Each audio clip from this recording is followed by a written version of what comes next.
Cathal McNaughton. This is the second exhibition you've had with us, Cathal. And unfortunately, Cathal had done his first exhibition, his first show here, show here, and just the time when COVID happened. So he's very short-changed and it's cut in half. So it's only fitting that we took a second exhibition, which is upstairs. And so after the talk, you are all going to be invited to go up the stairs and actually see the show itself. Cathal might even give you a wee bit of a tour as you did. But just a wee bit of housekeeping rule. If the fire alarm goes off, you have to evacuate the building immediately.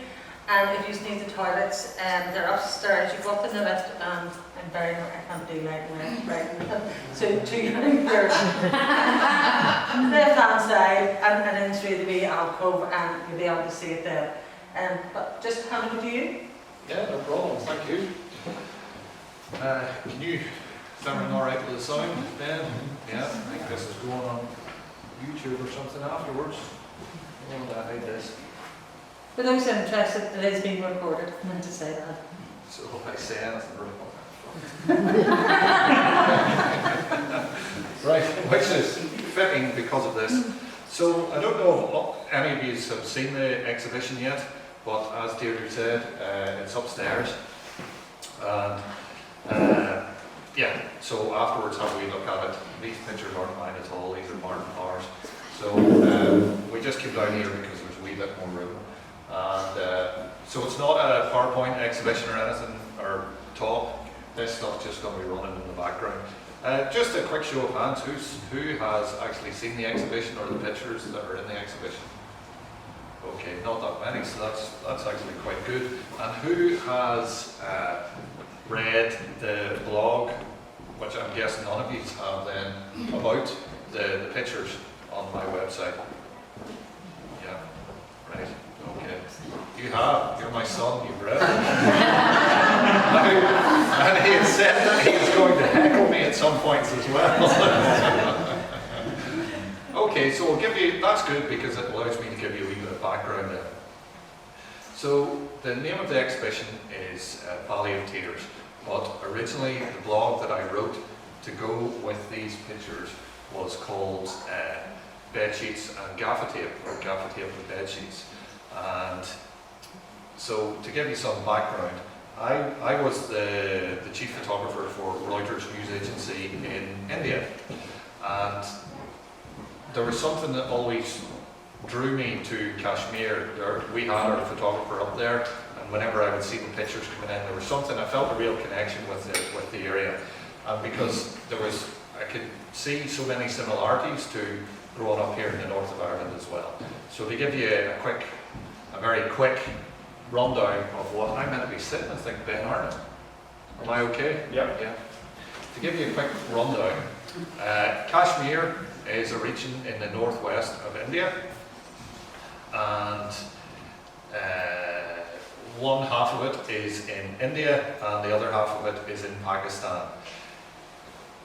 The majority of the people in Kashmir, in Indian Kashmir, would prefer to be an independent state or nation or whatever of their own, but that's never going to happen. Given a second choice, they would rather be probably part of the Pakistan administered Kashmir. That's never going to happen either. The reason is it holds such strategic importance for the Indian government because it borders their biggest rivals or enemies, Pakistan to the west and China to the north. So it is of utmost importance to India, and these are two superpowers and two nuclear superpowers that India has to hold on to this area. It's one of the most heavily militarized zones on Earth.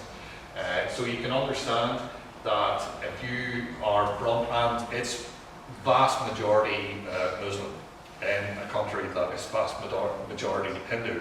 So there are different little things that just ring a few bells from being from here, apart from the whole nuclear superpowers things. But and on top of that, it's one of the most beautiful places in the world I've been fortunate enough to visit.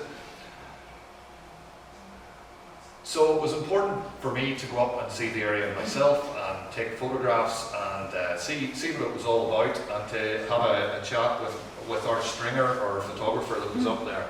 But the thing is that every time that pictures are coming out of Kashmir, quite often it's the same pictures. It's funerals, or it's dead bodies, or it's, you know, military roadblocks or whatever. And we are so used to seeing that people generally just switch off. You know, we become sort of anaesthetized to the whole thing. So it was important for me to try and come up with some new way of covering a conflict that has been covered so many times, just like working here as well.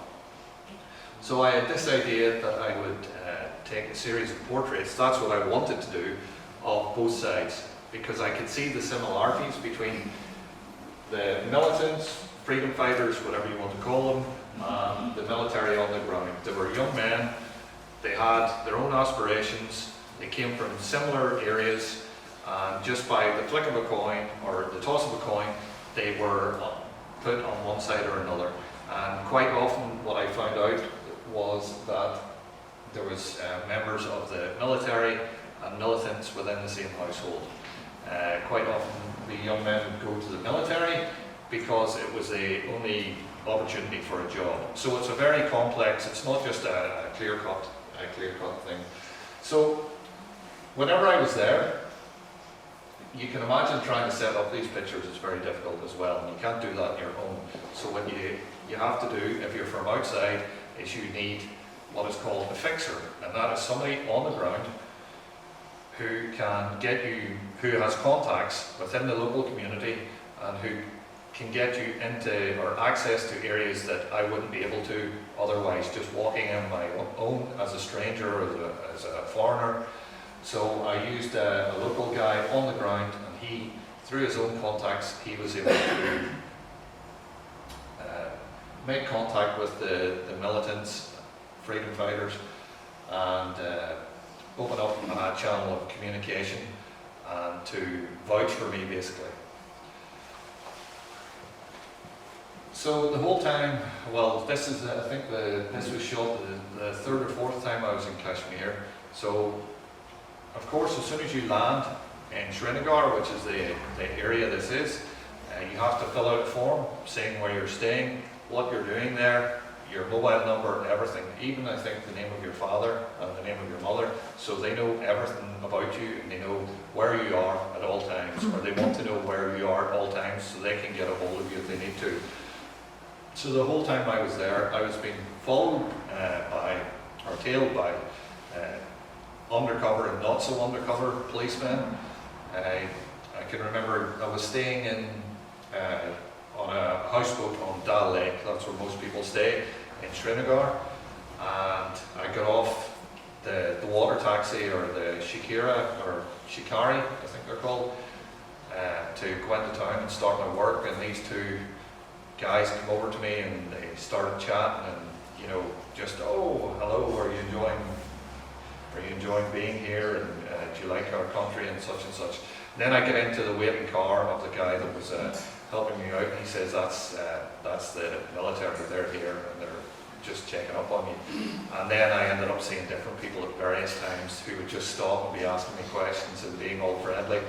And on that particular occasion, during the houseboat that I was staying on, he actually, the guy that owned it, got really scared, because they started ringing him like every 15 minutes, asking the same questions over and over again. Do you know where he is? Do you know what he's doing here? Do you know how long he's going to be? And this poor guy didn't know anything about it, but it was just letting him know as well that they knew that I was in the area. So we finally we had put out the feelers to try and get to see if we could get access to these people. And I remember I was sitting in the bazaar with Faiz Bukhari, who was the fixer, and we were eating kebabs, and very, very nice they were as well. And we got a phone call, or he got a phone call, and it was the freedom fighters, militants, saying, yes, we can meet you, but we need to meet you now. You have to meet us at such and such a place, which was an orchard, and we can do these pictures, but we have to do them now. Now, my idea was portraits, but the thing is, working in these situations or in a hostile environment, you can't be walking about with studio setups and backdrops and lights and what have you. For a start, it would be too dangerous, and secondly, I didn't have them anyway. But I knew this, just with the knowledge I have over the years, I knew what I would be able to use, but I hadn't got this equipment at that stage. But luckily enough, there was a specialist camera shop next door, and it was actually a shop that sold blankets.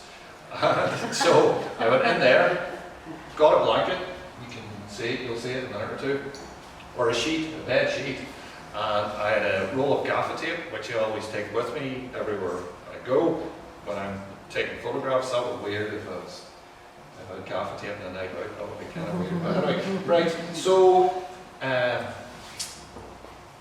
grabbed the sheet, got into the car, went to the location, met one guy or a couple of guys just near the orchard, and then we followed them, and they took us in this crazy route in through the countryside and down back roads and going back on ourselves and in through little alleyways, and just to make sure we weren't being tailed at the time or nobody was following us, because they were scared that possibly we could be setting them up, but the other thing is they could be setting us up as well, because that's the way it works sometimes. I've had friends who have been killed because they've been set up by their fixers, and it's just a fact. And of course, I'm sure the militants were more than have got plenty of stories where they've been infiltrated as well. So we went down this alleyway into a house. You can see the house will come up in a wee minute, and I was faced with this empty room. Well, it wasn't an empty room, but the rooms over there tend to be empty, just with the carpet on the floor and pillows around the carpet. And I was faced with by maybe 10 or 15 young men, and they were just sitting waiting to me coming in the room. But everybody was nice enough, and I was offered tea, as is customary everywhere, so they gave me a cup of tea. But the whole time I'm thinking, right, I need to get these pictures and get the hell back out of here again, because I don't know if I'm being followed either. And at any point, the military could come, kick the door in, shoot all around them, or whatever, or drag me out and I end up in a jail, or we get killed, or whatever. So in the back of your head, you're thinking about this all the time as well.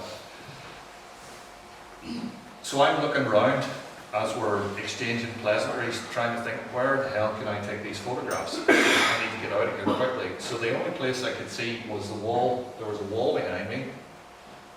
I set up the bed sheets and I started taking the photographs. But the thing is that the light started dropping whenever I was doing that. So I had to take the bed sheet and head upstairs to another room, because there was more light in the upper floor of the house. And you'll see it somewhere along here as well. I'm not in charge of the slideshow, so I don't know when it comes up. But you'll notice a wardrobe on one side, and if we look in the reflection of the wardrobe, I had time enough, I shot a picture of myself shooting taking the photographs, and you'll see there's zero room. I'm kneeling on a bed upstairs that's the downstairs thing. This is where we were sitting. Now, the thing about assignments like this, you have to do it fast, but you have to do it properly, because you can't, you can see me in the corner there, just there, kneeling on the bed, so very, very little room. But there's no way I can go back and redo this again, so I have to get it right at the time. So you have to be very, very focused, although it's a very tense atmosphere, and get the basics right. Everything has to be sharp, it has to be composed correctly, and it has to be, the exposures and everything have to be right. So you run through just a very small sort of checklist of things. Is it sharp? Is it exposed correctly? is this the angle I want the composition? And you do this very quickly over and over and over. Each one of these I'm maybe only taking 2 or 3 frames of each person and then moving on to the next. But it is like a conveyor belt really. But you have to keep checking it off with every single one of them, because I can't afford any one of these pictures to be slightly out of focus or composed wrong in any way, because I can't go back and do it again. There's just no way this is going to happen again. And if I do, even 1 or 2 of them are wrong, then the whole thing falls flat, because I'm tied to how many people will actually get their pictures taken. And if it's only 1 or 2 on either side, the whole project doesn't really work to start with. So, and when you go upstairs, you'll see, if you go to the gallery, you'll see that the depth of field is very, very small. And everyone has to be more or less pin sharp on their eyes, or on one eye. And I know it doesn't sound like much, but whenever you're under pressure and you're scared of maybe somebody coming in and kicking in the door and shooting you or something, it then becomes very, very critical. And the slightest difference between just even here and here, or at the end of an eyelash and the eyeball, if you get that wrong, the picture's fucked, basically. It's no good anymore, because once you blow them up to this size, once you look something sharp there and not sharp in the eyeball, it's still good. So you're working on real fractions. As luck would have it, or as luck wouldn't have it, when we were halfway through taking these pictures, Fayaz gets another call, and it's from the military saying, yeah, all cool, ready to do these pictures now, but you're going to have to come now. And you can't say, well, hold on a wee minute, we're just out the road here taking photographs of these terrorists that are probably trying to kill you. Can you just wait a wee minute? So we had to, he whispered that in my ear, and I had to act like nothing was really going on, finish up what we were doing, get into the car, and get out of there as quick as we could. Straight down to the Sanger, where the guys were coming off patrol, and I set up the studio again with the bed sheet, but this time it was outside in the sort of courtyard of the barracks, because at this point the light went down so much that I couldn't be inside anymore, I had to be outside. So I quickly ran through all those pictures, taking those pictures, but at the same time, as I was scrolling through the back of the camera, or chimping as photographers call it, I was seeing pictures of the terrorists or whatever that I had just been photographing. So if they had have seen what I was looking at as I was taking them, there was going to be a wee bit of a problem. And if the guys had have known where I was going to, there was going to be a wee bit of a problem. So anyway, we did that, and I was almost finished, and then, as luck would have it again, we got another phone call, and this time it was from people downtown in Srinagar, outside the mosque, and there had been rioting and kicked off. So we had to leave there as quick as we could, and we headed downtown to where there was rioting. Upstairs, you'll see footage, because I was wearing a GoPro on my helmet at the time, and you'll see footage that I shot during the riots. And then, when you add all this together, whatever I've been telling you, and you go upstairs and look at the pictures, it'll add more context to it, and you'll see just what a fucking crazy day that was. So then when I got back to my room, after all of that had finished, I looked down, started editing my pictures, I was like, I went from that to that, and then to something else that I was wearing a full, bulletproof vest and all of that sort of nonsense. You look like a dick, but it's very, very important. So that was that particular day. Now, the thing is that it's quite, today is actually a big deal for me today, because in the past few, to start with, these pictures resulted in me getting kicked out of India. After I won the Pulitzer Prize, I was on my way back from Canada, and I landed at the airport, and I was put straight back on the plane that it doesn't show that I arrived in India. So instead of kicking me out of the country, they just stopped me going back into the country. So for months and months, I was left in limbo, trying to figure out, or with Reuters, trying to figure out what the reason was that they weren't letting me back into the country. We thought that it was just a mix-up, there was just something wrong. Eventually we found out that it was because of me highlighting Kashmir again, because I kept going back and taking pictures there.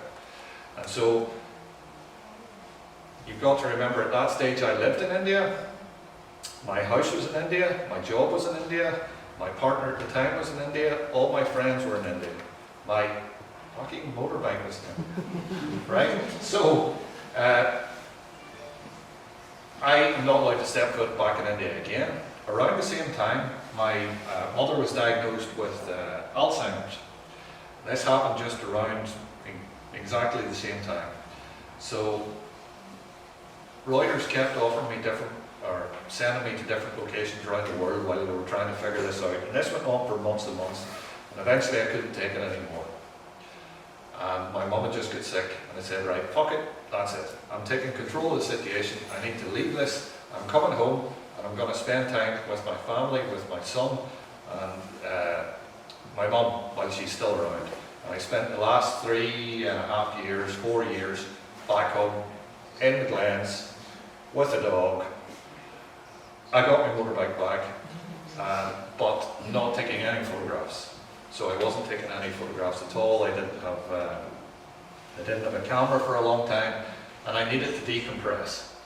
Because then I was forced to confront all the crazy shit that I'd been photographing for the years previous. But then just a few weeks ago, I got a phone call when I was on holiday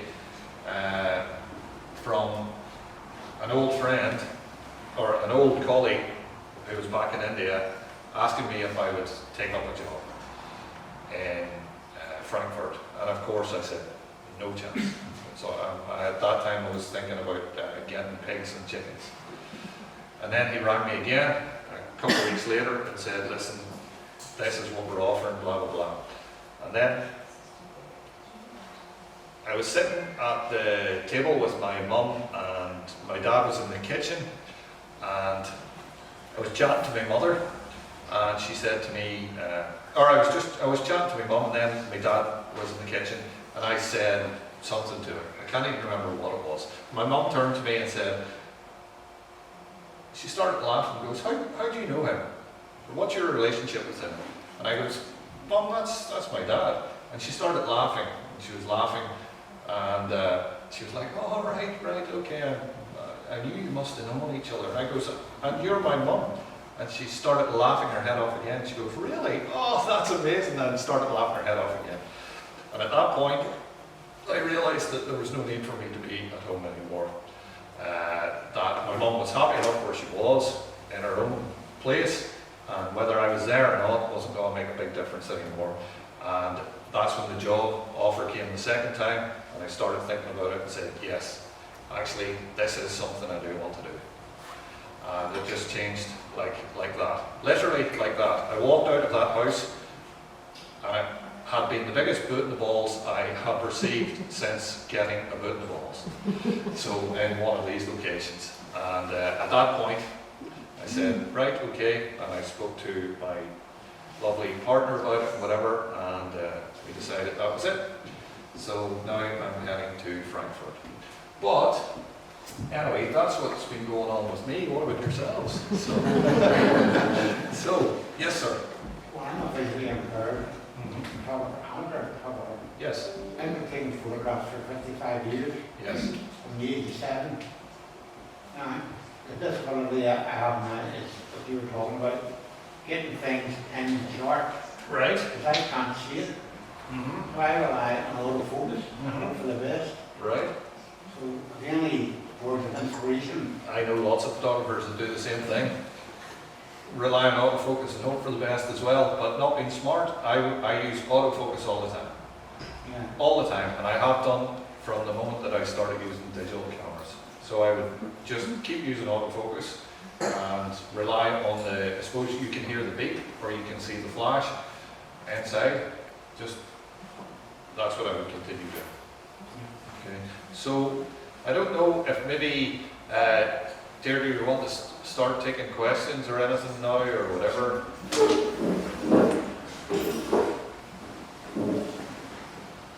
Or maybe not. Maybe we'll have to. I'm getting warmed up. Once it starts, be grand. Yeah. So guys, do you have any questions at all? Oh, I could ask that. I thought you were going to do something else. Yeah, no, that's fine. David. Okay, so you know, you're obviously a family man, you know, you mentioned that, right?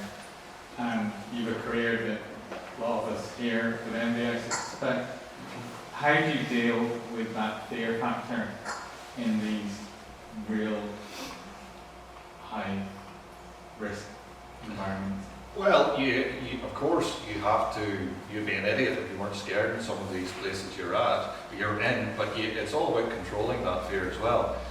Fear is inbuilt into us to keep us alive, so you don't just ignore that. But the thing is, you have to keep it under control. So what I've learned and what I was getting at there was, although I had a very limited time to be in these locations, you have to learn to slow everything down. So you just slow yourself down. Even in the riot situation, you'll see upstairs if you go to see it, everything's chaotic and crazy, and there's people running about, and there's gunshots going off and tear gas. And this is how the training in here had helped me. Because at the start, I got really excited and I'd be running around taking photographs. And then after it, you would look to see your photographs and they were crap. Because you'd just been run about and you got caught up in the whole thing and you ended up with nothing.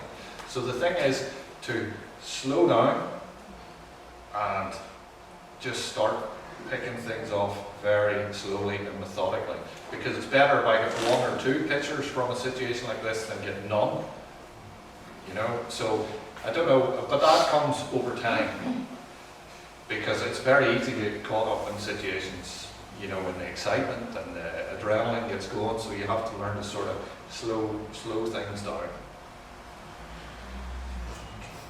Please. Cathal, did you actually, whenever you were starting this off, because whenever you come back in your experience and then you sort of develop into an exhibition, and when I was looking at your work, I could see a correlation, not just about the imagery and the empathy that you actually had, but also as an artist you were bringing in the colour and the combinations of different things that made the exhibition really cohesive. Was that intentional, or was that just a natural part of what you're doing? There's nothing, well, there's going to be some of it is intentional and some of it's going to be subliminally intentional. Jeez, that was hard to say.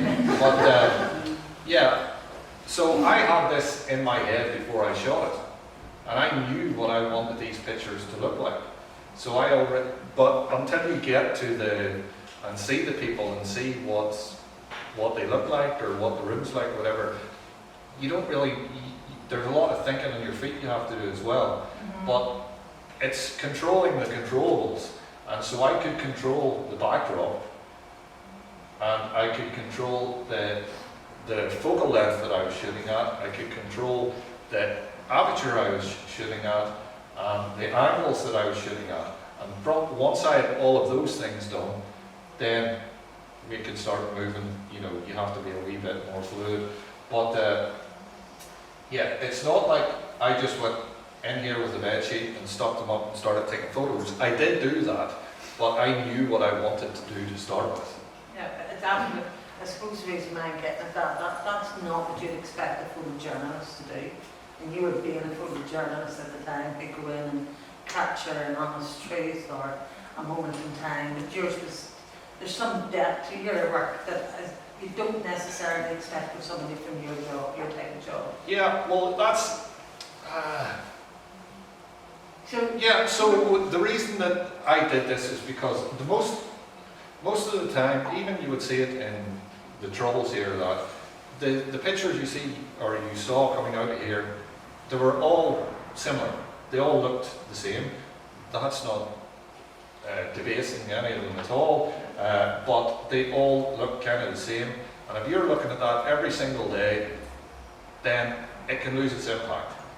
So I had to go up there and I shot like the riots and all of that as your standard photojournalist in the normal techniques and the normal ways. But I wanted to create another body of work along with that that would stand on its own and maybe stand up a little higher and get people to look at it, and would be able to stand on its own as a, a single entity, and if necessary could be an exhibition.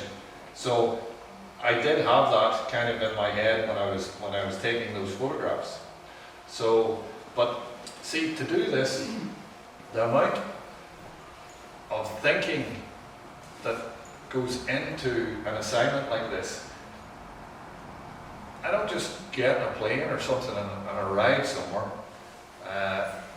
unless it's a breaking news story. I'll put weeks and weeks of research into the location, into the area, so whenever I land on the ground, I'm not overwhelmed by what I'm seeing. I'm already sort of familiarized with the place. I already have an idea of I know what the weather will be like. I'll know what, what the food's like. I'll know what the politics of the area are like. I'll have an idea of this already. And you owe it to the people that you're photographing as well, that you're going in, and these people quite often are living in war zones, or they're living in an area that there's been a natural disaster, and you owe it to them to actually put in the work beforehand, and then that gives you that empathy as well, because even if it's just a case of somebody mentioning something and you're able to respond with a little bit of knowledge that maybe a tourist wouldn't have or whatever, and then that creates a whole new dynamic between you and the person that you're photographing, and it opens up doors that maybe wouldn't previously be open to you. So yeah, there's a lot of work going into it, like crazy amount of work. Yeah. For example, I went to shoot in Bhutan. I went to shoot a series of pictures in Bhutan, and I wasn't happy just going and photographing fucking Bhutan. Why would I? I wish I had been. It would make my life easier, but the place is so beautiful. But I had to come up with another reason, because everybody knows Bhutan is a beautiful place. So I thought, well, listen, nowhere in the world is utopia. So I started researching and researching and researching to see, is there anything below the surface here? And of course, I found something below the surface and the troubles that they have in Bhutan. And I set up as much as I could beforehand. But the thing is, if you go to Bhutan, I don't quote, well, this is on YouTube, so I need to be very careful. Bhutan, when you land there, basically you're told where you're told where you're staying, or you can stay in these places, so the government knows where you're staying. You're assigned a driver, whatever, and he'll or she will take you to wherever you're going, and there's a guide. And so there's no chance of you diverting off this path. So you're seeing this particular thing. You're seeing what they want you to see the whole time. And I really don't fucking like that. That's just not on. They do that shit in North Korea. Do you know what I mean? Yeah. So I spent weeks trying to get this set up and wondering how I'm going to get away from these people that are going to be with me. Eventually I worked so many hours that eventually they just went home and said that, oh listen, okay, just go on tonight, we'll see you in the morning. And then that was my opportunity to go and do other things, and that was interesting.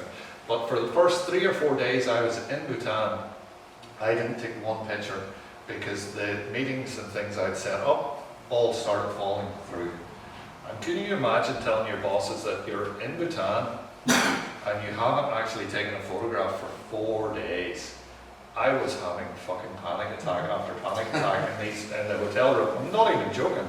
I had to speak to a friend at the time, and they had to try and help me out on the phone. So you were more afraid of your boss than you were No, I was worried that, because I put so much of myself into these stories, that I couldn't imagine leaving that place without actually having done something. So there's a lot of work, a lot of yourself. That sets you apart. That makes you a Pulitzer Prize winner. Because it is more than just taking a photograph. And you want to get that narrative and that story, and you want to present it in an aesthetic way. Yes, well, I like to do that as well. I like my pictures. Some of them can stand alone. Could stand alone in an art gallery. You know, there's this thing that photojournalism doesn't belong in settings like this. And that is held, I believe, held all over the world. And thankfully, you're changing that. But photojournalism, there are some pictures that are just beautiful. You know, they don't get the credit that they deserve. Like there was a picture in the first the exhibition I had here, the Rohingya exhibition, and I think it's one of the most beautiful pictures I've ever taken. Now, when you hear the story behind it, it's very, very sad, but it is beautiful. It almost looks like a fashion shoot. So, but then that starts opening up other questions. But yeah. But I have to say that exhibition was one of the most powerful exhibitions we've had here. And I'm a visual artist. I have a love of visual arts. And there's images that are artwork that I carry with me. And some of the work within the Rohingya, I find that was so powerful that when you mentioned the name Cathal McNaughton, those images come into my head. And they moved me, and they moved everybody who actually visited the exhibition in a way that goes beyond a photojournalist's responsibility. And I do think that it is timely that we looked at photojournalism in a way, and the impacts that it has on photojournalists. Whenever they're taking these images, people just see it as a really great career. But actually, as a photojournalist, your mental health is impacted. You can't unsee what you have seen. Those things can be traumatic in their own right.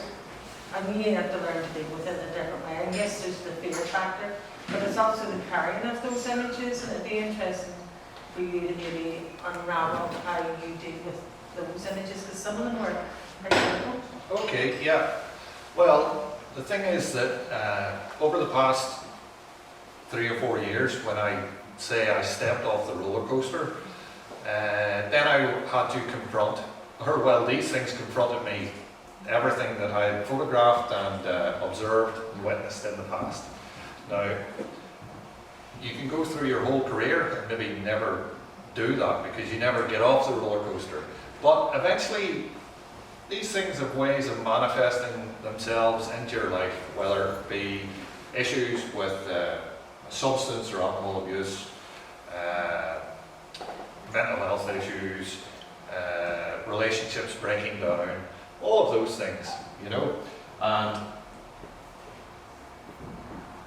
I've done an awful lot of talks now. I've been home and on Zoom and whatever, and I found they were the therapy for me because I get up here and I'm able to talk about the things that I've photographed and witnessed, and it allows me to share and get it out of my head and let other people share their experiences with me as well.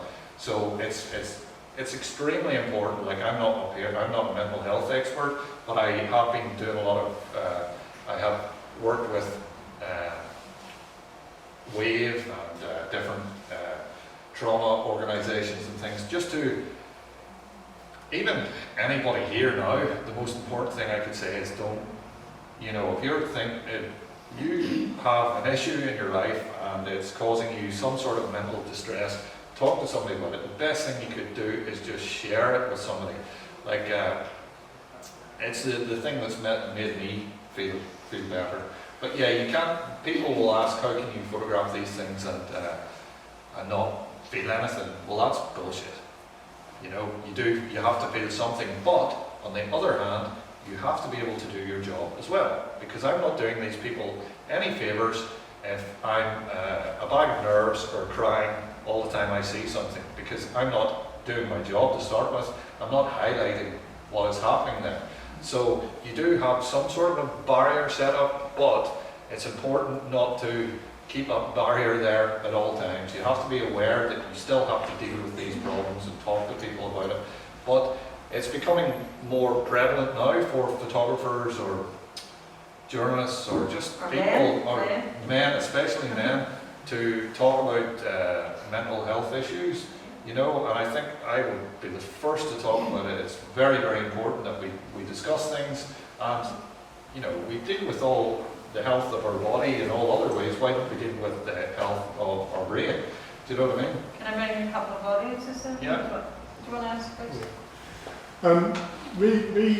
The Kashmir stuff, how did you pitch it to the two constituencies? What was in it for them to turn up for you, particularly with the militants in their term, the risk it was for them and you being followed and them being exposed? Well, the So, thing, and also, did they ask about whether you were going to photograph anybody else in it? You know, Yeah. were they asking about each other and so forth? yeah. Well, the thing is that I for these guys, it was a chance for them to maybe have their vote, because I didn't just take photographs. I interviewed both sides as well, asked them both exactly the same questions to see if there was any correlation between what one side group of men said and the other group of men. Turns out, surprise, surprise, there was. They were saying the same things. So that's a very, very important part of the whole story.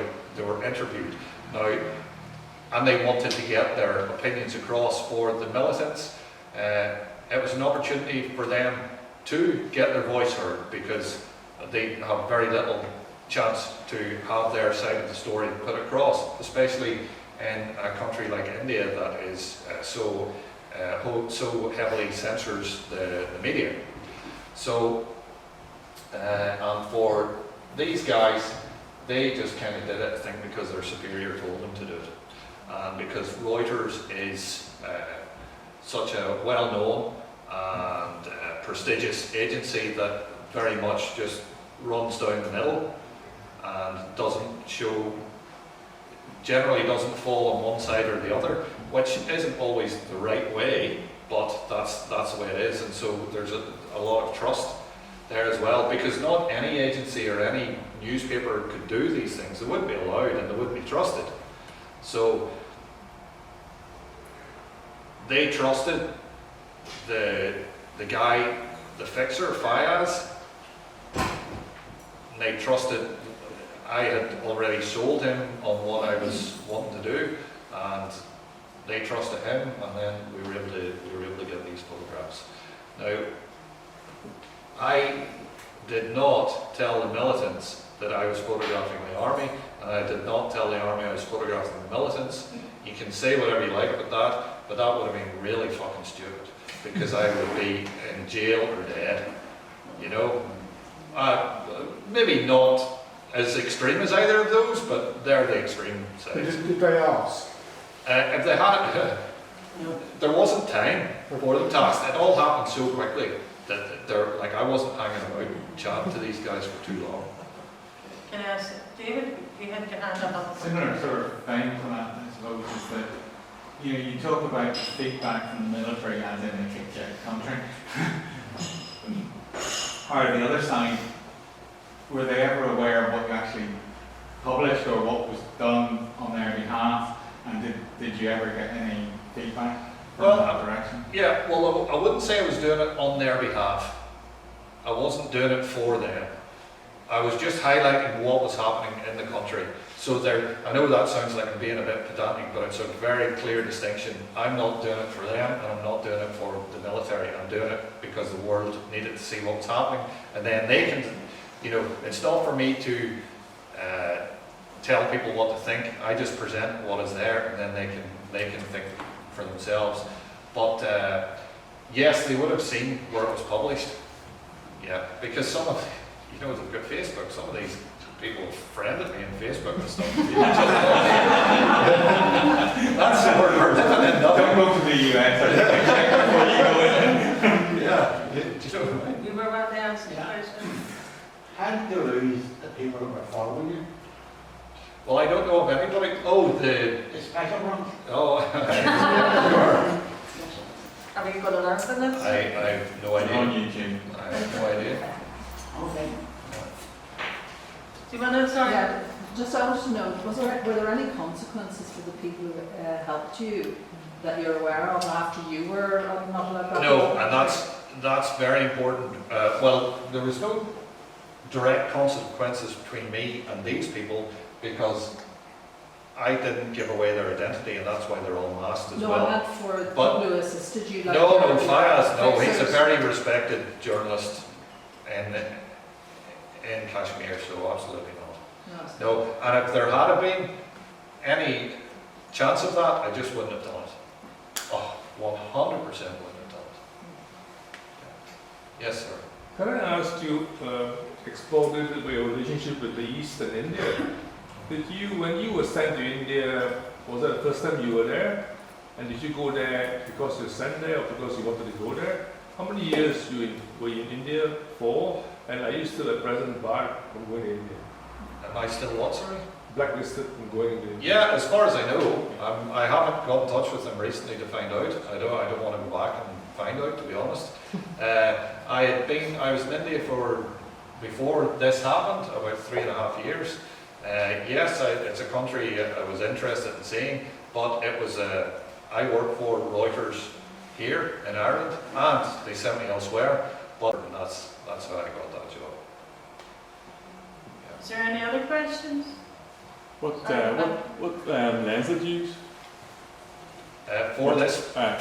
yeah, that was the 24 to 70. It's that long since it. 24 to 70 f2.8 Canon USM, whatever the fuck, like one of the, yeah. But it's Stop. my favourite lens. You can tell me stop cursing. No. We're going to have another meeting, I reckon, on YouTube. Sorry, hearing such, sorry, just. 2018, I think, was it? Or 20, I think so, yeah. But strangely, I started my career in the Irish News, just down this street. And now it's kind of went full circle, and I'm back here showing these pictures from the other side of the world, back in Donegal Street again. So it's, it's pretty cool. Like, I'm very happy with that.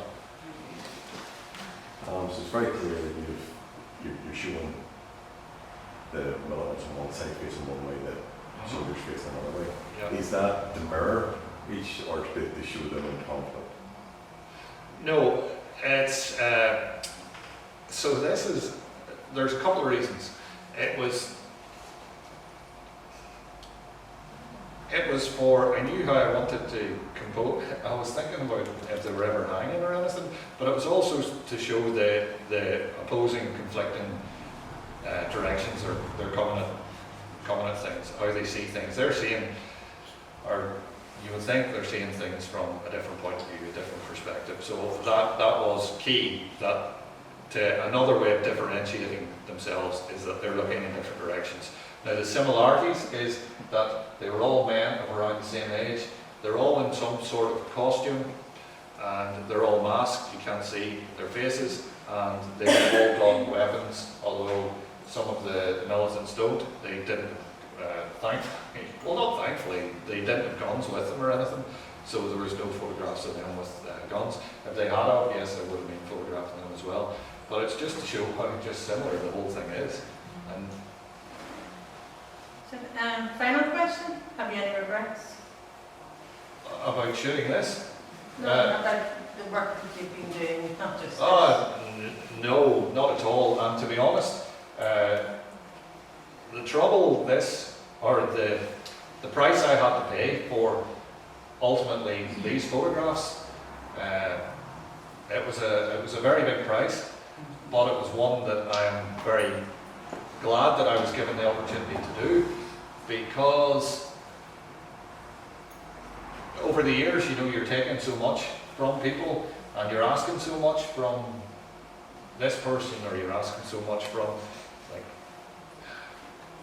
somebody that's in a natural disaster or something. You're there and you're taking pictures of them. You're always taking, and then you're pissing off. You're getting on a plane and you're going on to the next thing. And these people are always giving something, and you're never giving something back. Well, I